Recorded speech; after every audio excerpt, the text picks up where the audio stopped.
आप सोचिए बॉस, एक भारतीय के तौर पर आपका सीना गर्व से भर जाना चाहिए।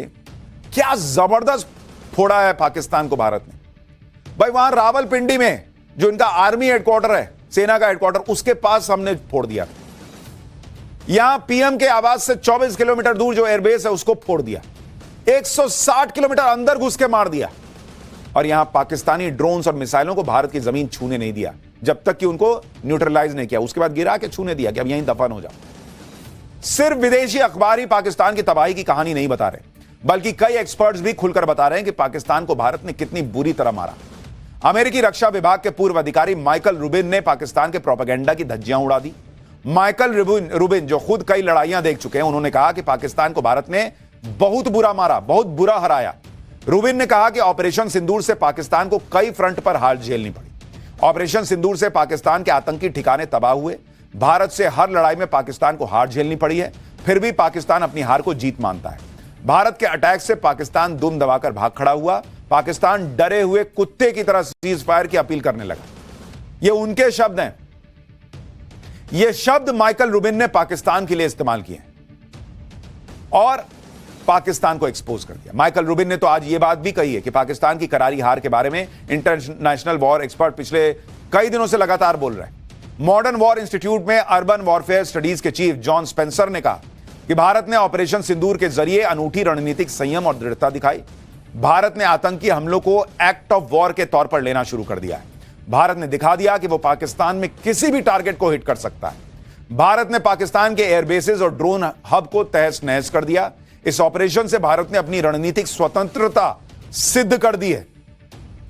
यानी दुनिया में इस वक्त भारत का डंका बज रहा है। इससे पहले फेमस वॉर ऑफ और डिफेंस एक्सपर्ट टॉम कूपर कह चुके हैं कि पाकिस्तानी एयरबेस पर हमला इंडियन एयरफोर्स की क्लियर कट जीत है। यानी दुनिया भर में भारत का नाम हो रहा है और पाकिस्तान की बेइज्जती। लेकिन नरेंद्र मोदी का मिशन अभी खत्म नहीं हुआ है। पाठशाला में जो अब अगला चैप्टर खोल रहा हूं उसमें आपको बताने जा रहा हूं कि पाकिस्तान के बाद अब उसके दोस्तों की बारी है। पीएम मोदी ने ऑपरेशन सिंदूर का कौन सा नया चैप्टर खोला, अब आपको वो दिखाता हूं। भारत से दुश्मनी और पाकिस्तान से दोस्ती, ये दोनों चीजें आज की डेट में बहुत भारी पड़ सकती हैं। भारत ने क्लियर कर दिया। यह बात अब चीन, तुर्की और अजरबैजान जैसे देशों को समझाया जा रही है। आज पाकिस्तान के दोस्त तुर्की के खिलाफ भारत ने बड़ा एक्शन लेना शुरू कर दिया। भारत ने आज तुर्की की joint venture company Celebi airport services का सिक्योरिटी क्लियरेंस ही रद्द कर दिया। तुर्की की यह कंपनी भारत के 8 एयरपोर्ट पर ग्राउंड हैंडलिंग की सर्विस देती है। राष्ट्रीय सुरक्षा का हवाला देते हुए bureau of civil aviation security ने तुर्की की इस कंपनी पर एक्शन कर दिया। तत्काल प्रभाव से तुर्की की कंपनी का सिक्योरिटी क्लियरेंस रद्द करने का आदेश जारी कर दिया। यानी युद्ध भले ही रुक गया है, लेकिन नरेंद्र मोदी का एक्शन चालू है। वो पाकिस्तान का साथ देने वालों को भी नहीं छोड़ रहे और इसलिए तुर्की पर एक्शन तेज हो गया है। भारतीय कह रहे हैं कि ये तुर्की का सेब खाने का समय नहीं है, उसे सबक सिखाने का समय है। तुर्की के खिलाफ ये एक्शन तो सिर्फ ट्रेलर है। अभी तो तुर्की को घुटनों पर लाने के लिए पूरी फिल्म का आना बाकी है, क्योंकि तुर्की के ही ड्रोन पाकिस्तान ने भारत के खिलाफ यूज किए थे। और वो तुर्की है जिसके यहां भूकंप आया तो भारत ने सबसे पहले मदद की थी। कैसा देश है भाई। सूत्रों के मुताबिक ऑपरेशन सिंदूर के बाद मोदी सरकार ने तुर्की की कंपनियों से जुड़े सभी समझौतों को रिव्यू करना शुरू कर दिया है। ये समझौते मेट्रो, रेल, सुरंग निर्माण और एयरपोर्ट सर्विसेज से लेकर एजुकेशन और मीडिया जैसे फील्ड्स में हुए हैं। भारत में मैन्युफैक्चरिंग, एविएशन, मेट्रो रेल और आईटी जैसे सेक्टर्स में काम कर रही तुर्की की कंपनियों की भूमिका का दोबारा रिव्यू किया जा रहा है। IBEF यानी इंडिया ब्रांड इक्विटी फाउंडेशन की फरवरी 2025 की रिपोर्ट के मुताबिक फाइनेंशियल ईयर 2023-24 में भारत और तुर्की के बीच आपसी व्यापार 88,000 करोड़ रुपए के पार चला गया था। ऐसे में अगर तुर्की के खिलाफ भारत की फाइनेंशियल स्ट्राइक तेज हुई तो तुर्की को हजारों करोड़ रुपए का नुकसान तय है। भारत ने तुर्की के खिलाफ यह एक्शन ऐसे समय में शुरू किया है और भविष्य में भी पाकिस्तान के साथ खड़े होने की बात कही। तुर्की के राष्ट्रपति ने कहा कि डियर ब्रदर शहबाज शरीफ तुर्की और पाकिस्तान का भाईचारा सच्ची दोस्ती के बेहतरीन उदाहरणों में से एक है। आगे एर्दोगन ने लिखा कि वो भविष्य में भी अच्छे बुरे समय में पाकिस्तान के साथ खड़े रहेंगे।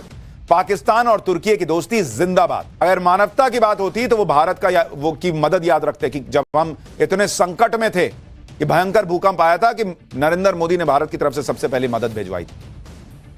लेकिन वो मदद नहीं भाई, इनको तो एम फैक्टर याद आ रहा है। भारत अब तुर्की को कोई बिजनेस नहीं देगा, यह क्लियर होता जा रहा है। एक पैसा तुर्की को नहीं मिलेगा, इसके लिए प्रयास हो रहा है। भारत में बॉयकॉट तुर्की की मुहिम जोर पकड़ चुकी है।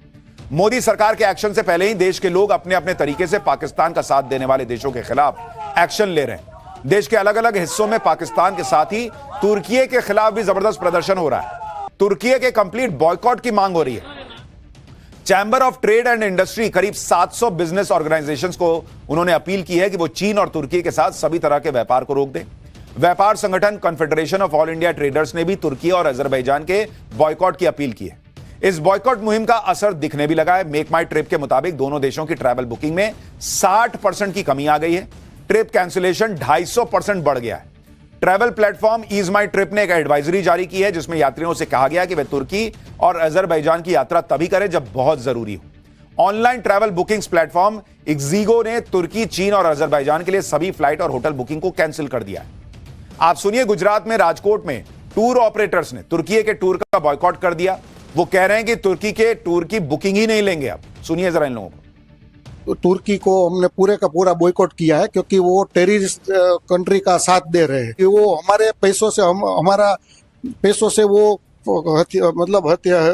डिफेंस खरीद के वो हमारे खिलाफ ही वो यूज कर रहे हैं। पूरे का पूरी तरह तुर्की का हमने बैन कर दिया है।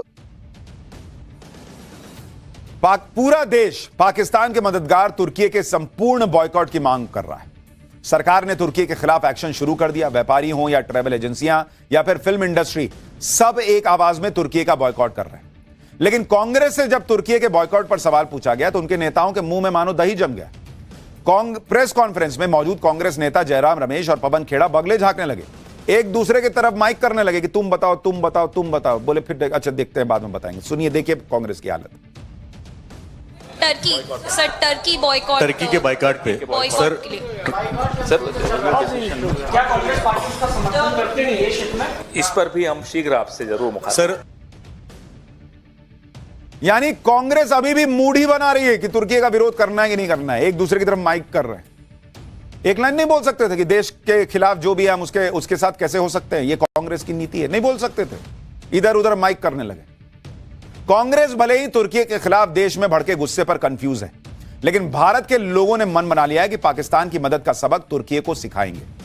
व्यापार संगठनों और ट्रैवल एजेंसीज के बाद अब देश की यूनिवर्सिटीज भी बॉयकॉट तुर्की मुहिम में शामिल हो गई। दिल्ली में जवाहरलाल यूनिवर्सिटी यानी जेएनयू ने तुर्की की इनोनू यूनिवर्सिटी के साथ हुआ एमओयू रद्द कर दिया है। इस एमओयू पर इसी साल 3 फरवरी को साइन किए गए थे। जामिया मिलिया इस्लामिया ने भी तुर्की सरकार से जुड़े सभी एजुकेशनल संस्थानों से किए गए एमओयू को सस्पेंड कर दिया है। इसी तरह कानपुर यूनिवर्सिटी ने भी तुर्की की इस्तांबुल यूनिवर्सिटी के साथ किए गए एमओयू को रद्द कर दिया है। दो देशों की यूनिवर्सिटीज के बीच क्रॉस कल्चरल रिसर्च और स्टडी में आपसी सहयोग को बढ़ावा देने के लिए इस तरह के एमओयू साइन किए जाते हैं। वहीं भारत के कई सेब व्यापारियों ने तुर्कियों से सेब इंपोर्ट नहीं करने का ऐलान कर दिया है। फिल्म इंडस्ट्री के कई डायरेक्टर्स ने अपनी फिल्मों की तुर्की में होने वाली शूटिंग कैंसिल कर दी है। यानी जिससे जो बन पड़ रहा है उस लिहाज से वो तुर्की का विरोध कर रहा है। कितना असर होगा, कितना इंपैक्ट होगा, इंपॉर्टेंट नहीं है। मैसेज जाना जरूरी है कि तुम आतंकवाद के साथ खड़े हो तो हम तुम्हारे साथ नहीं खड़े हो सकते।